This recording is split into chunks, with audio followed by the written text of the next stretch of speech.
Today we're going to be jumping into the Supra. I am going to be putting my fuel system in this car. Now, if you guys watched the I can't even remember which video it was. We got to make sure we avoid the FID 2000s that old Miggy junk sent me, because they are absolute garbage and they did not work for crap. Oh god, we got spiders and stuff. Yeah, I see you. You think that you can crawl on me and get away? That's right, you can, because I don't care. Good old Miggy Belt sent me these injectors that ended up being the absolute bane of my existence and causing me to chase down issues in the 240 that wasn't actually the problem. So anyways, gonna make sure we're not using these, and I will be using one of the other two sets that I have here for the Supra. So I've got some 2200s that were good. So originally I ran a set in the 240, and then when I got the FIC 2150s, I just pulled them out and put the 2150s in. And yeah, so the plan is to obviously get my entire fuel system done. I have everything ready to go. I've got my radium rail and stuff. I ordered a plug, but unfortunately, the plug, the company who's going to send me the plug, they're out on business or whatever. So I had to weld the end of this one closed so I can at least use it as a plug. Get her all cleaned out there. This used to be black, so if you guys are unaware, in my ultrasonic cleaner, if you put super clean in an ultrasonic cleaner and then put anything with anodized metal in it, it'll eat the anodizing out of it. So basically 100% clean. I'm gonna go ahead and get everything all settled out here so we can kind of just see everything laid out. We've got my radium rail, got a plug for my regulator. I have an aeromotive regulator here, and something that I've started to believe in is this brand PQY. So I bought this regulator for the Supra, and because I was chasing the injector issue, I just decided to switch out regulators, because why not? Figured might as well give it a try to see if that was the issue, and it wasn't. PQY on the black 240, I had PQY Vangeon clamps. The things were freaking amazing. They were able to hold easily 40 plus pounds boost, never leaked, no problems at all. Anyways, got the PQY regulator on that car, and it's been working excellent, so I don't feel like switching them out, so I will be putting the aeromotive on the Supra. So I will be putting this fuel pump in the Supra, and the Supra still basically is completely stock. The entire fuel system is 100% stock. Pretty certain that it's an NA fuel pump, so I will be upgrading, obviously. We're trying to get the most out of this. This is my ethanol sensor, so I will be able to run flex fuel. So I'll be able to run flex fuel. We'll be running 91 and E85. I'll probably be running E85 whenever I can. And obviously when I'm driving far distances, I will be putting 91 in it. So we're going to be doing a multi-tune process.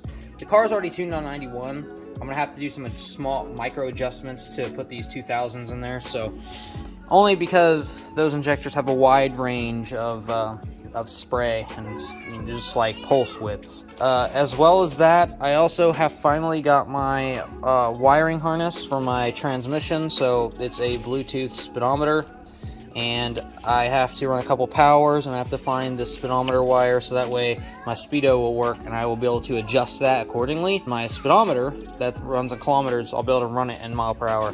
I have to do some micro adjustments on that.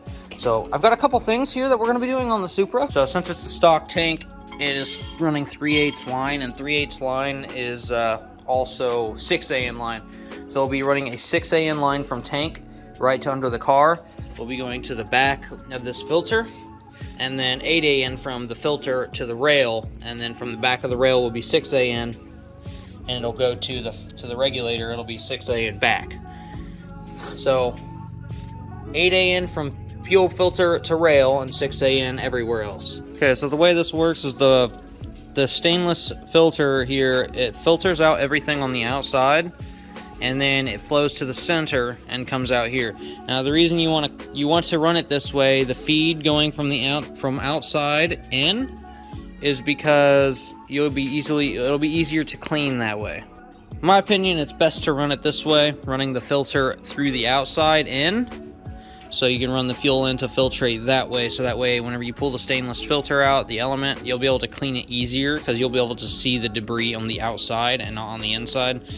So yeah, if you run it on the inside, you're gonna have so much debris on the inside of the element, and it's probably gonna be very, very hard to clean it. With this, you could freaking basically pick it all out with a toothpick if your E85 gels up or something like that. So I got this filing cabinet here, freaking finally got it useful. Got it set up for stuff. So all my Toyota gaskets, all my Toyota small parts, which I haven't actually filled it up yet.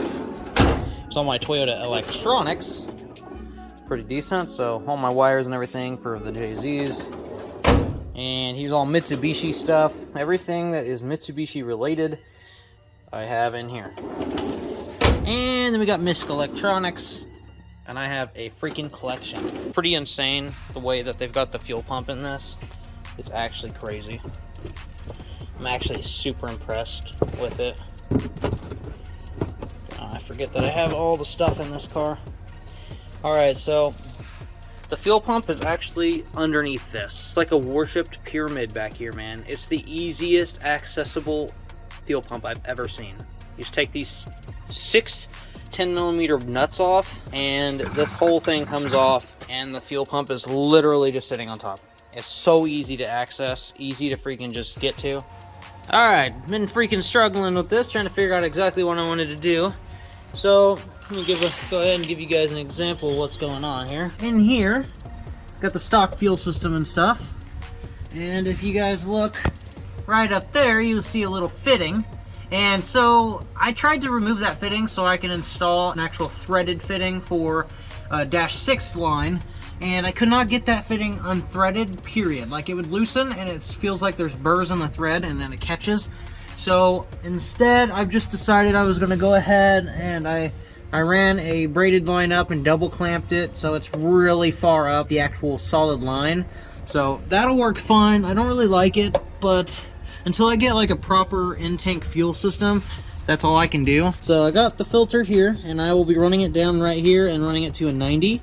And then from this side, I have just made this line, and we will be running a 45 off the end here, and this one will be going right along the side of the rest of these lines. Sadly, I don't think I'm gonna be able to fit it inside of this plastic housing, since this housing is not big enough for a -8 line, I do not think. I'm going to try, but I do not think that I'm going to be able to actually get it up in here. Got the radium rail in there with my 2200s.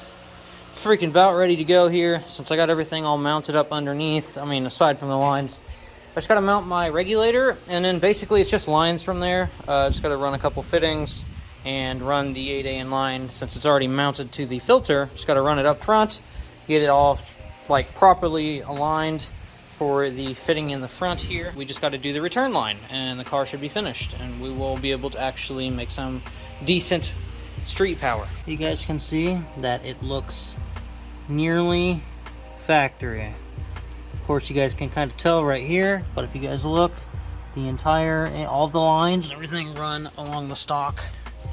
And back here, the only thing that's aftermarket still is the return, which is that'll be okay. I'm gonna end up getting something else down the road. Flex fuel sensors down there, it's all ran. It's not plugged in or anything. It's gonna just act as a run-through line right now. Everything is all installed. She is freaking ready to go. I got her all switched over now, so we've got it switched over to 2200s, and then as well as your injector wizard. Set it to ID 2000. Basically, this is just going to set your latencies for your voltage. You can get to the exact latencies from the website, wherever your injectors are, but this one is a more direct, it's predefined, so they're just in there. So we're going to give it a go now. Alright, so it looks like for the engine start, the cranking fuel is a little too rich, so right here, it looks like these are going to have to be pretty lowered. They're going to have to be lowered down pretty good. So we'll level these out. Won't be able to test all these other things until the temperature is actually all the way. So flash this and see what it does. Okay, almost there. I'm gonna have to lower it some more. Just lower the whole map here.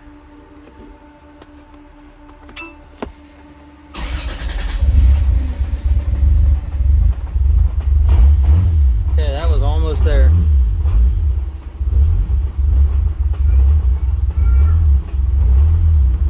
Alright, okay, so I think that's probably going to be it. She did start, and she's running fairly decent.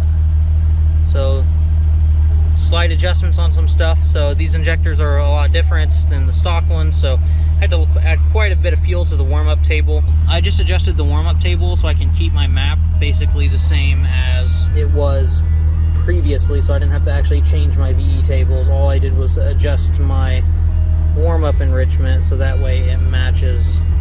Alright, there we go. We got her almost about ironed out here. I'm gonna have to go drive it, but I got it pretty smooth down. I had to take so much fuel out of it, but here we go.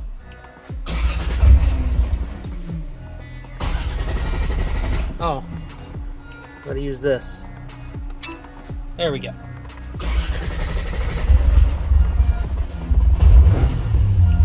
Gotta disable that batch all injectors, or else it'll just fire all the injectors at the same time. It overloads the fuel system. Of course, that's what it feels like it does to me when it shoots all the injectors together. So yeah, I just disable that and the car starts like basically immediately, so it's pretty good. All right, so I'm gonna take it around the block real quick and see how it actually acts. All right, we'll do a quick one just to see.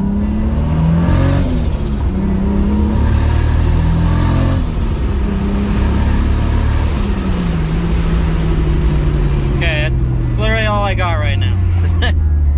I don't know exactly what's happening. I thought it might have been my injectors beforehand that was causing the car to make that sound, which I was basically out of injector anyways, so I'll have to check the log. I think it's extremely rich still. Like, I've got this freaking map looking crazy. Like, it is, I've never had a map like this mellow before, so I don't know, I just think it's really, really rich, and also I'm pretty much out of fuel. This thing has just used all the fuel because it's literally so rich.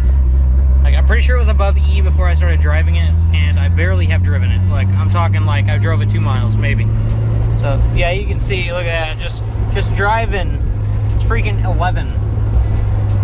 But anyways, guys, that's how it'll be okay. It's fine, because we got the fuel system done, and now it's just relying on me to tune it, which it looks like it's going to take me a little bit longer than I would have liked. But the car does drive again, so I'm satisfied with that. I can enjoy the car now. Well, this freaking map is going to be a weird one, guys. I'm going to have to take a lot of time to freaking mess with it. See if I can't steal a couple of things from Ricebox's map. But the Supra is officially finished with the fuel system. It has big injectors now, but it would appear that we are still going to be chasing a misfire issue.